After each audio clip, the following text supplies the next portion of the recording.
জিন্দাবাদ ৰাইজৰ জিন্দাবাদ ৰাইজৰ জিন্দাবাদ আখিল গগৈ জিন্দাবাদ ৰাইজৰ জিন্দাবাদ ৰাইজৰ জিন্দাবাদ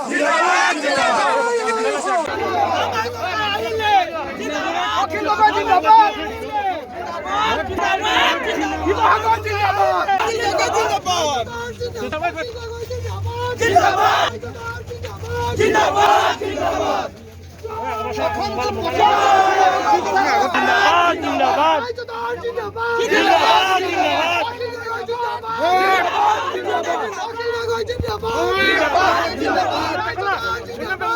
শিৱসাগৰবাসী এই মৰমৰ কাৰণে মই শিৱসাগৰবাসীৰ ওচৰত সেৱা জনাইছোঁ মই গোটেই শিৱসাগৰবাসীৰ ওচৰত সেৱা জনাইছোঁ আৰু শিৱসাগৰবাসীক মই ক'ব খুজিছোঁ যে আপোনালোকৰ দায়িত্ব পালন কৰিলে শিৱসাগৰবাসীয়ে মোক ভোট দি জেইলৰ পৰা উলিয়াই আনিলে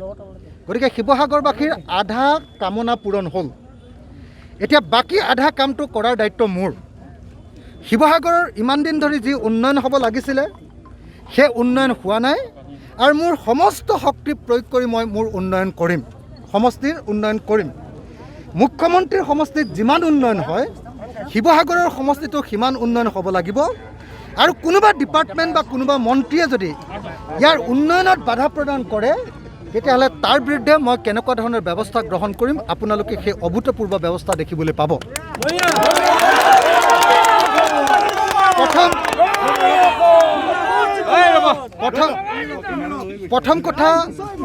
প্ৰথম কথা মই অহা 13 তাৰিখৰ দিনা 13 জুলাই তাৰিখৰ দিনা মই অসম বিধানসভাত এটা প্ৰস্তাৱ মেম্বাৰ্ছ আৱাৰ্ছ বুলি এটা আমাৰ এটা বিশেষ শিতান আছে য'ত স্পেচিয়েল প্ৰস্তাৱ উত্থাপন কৰিব পাৰি তাত মই প্ৰথম প্ৰস্তাৱটো উত্থাপন কৰিব খুজিছোঁ যে অসমৰ যি আৰ্কিঅলজি এক্ট আছে সেই এক্টৰ অধীনত অসমক প্ৰথমতে অসম চৰকাৰে ষ্টেট হেৰিটেজ চিটি শিৱসাগৰক প্ৰথমতে ষ্টেট হেৰিটেজ চিটি বা ষ্টেট হেৰিটেজ ছাইট হিচাপে ঘোষণা কৰক শিৱসাগৰক কাৰণ আহোম ৰাজত্বৰ এই শিৱসাগৰ 600 বছৰীয়া ৰাজত্বৰ প্ৰধান আটাইতকৈ দীঘলীয়া সময়ৰ ৰাজধানী এই শিৱসাগৰ গতিকে এই শিৱসাগৰত মই এই প্ৰথমখন অধিৱেশনতে যাতে ষ্টেট হেৰিটেজ ছাইট হিচাপে বা চিটি হিচাপে ডিক্লেয়াৰ কৰা হয় তাৰ বাবে প্ৰথম মই প্ৰস্তাৱ উত্থাপন কৰিছোঁ মই নাজানো চৰকাৰে সেই প্ৰস্তাৱ গ্ৰহণ কৰে নে নকৰে কিন্তু মোৰ প্ৰথম দিনটোৰ পৰা প্ৰচেষ্টা হ'ব মঙলবাৰ দিনটোত আচলতে এই প্ৰস্তাৱ উত্থাপন কৰিব পাৰি সেই দিনটোতে মই এই প্ৰস্তাৱ উত্থাপন কৰিছোঁ আৰু প্ৰথমতে মই ষ্টেট হেৰিটেজ চিটি হিচাপে ঘোষণা কৰিবলৈ চেষ্টা কৰিম দ্বিতীয় কথাটো হ'ল ইয়াৰ যিমানবিলাক আৰ্কিঅলজিকেল ছাইটছ আছে মনুমেণ্টছ আছে আৰু অন্যান্য যিমানবিলাক জাগা আছে হিষ্টৰিকেল সেই আটাইবিলাক সংৰক্ষণ সেই আটাইবিলাক সংবৰ্ধন সেই আটাইবিলাক সৌন্দৰ্যবৰ্ধন কৰিবৰ কাৰণে মোৰ সমস্ত শক্তি ঢালি দিম যদি চৰকাৰে টকা নিদিয়েও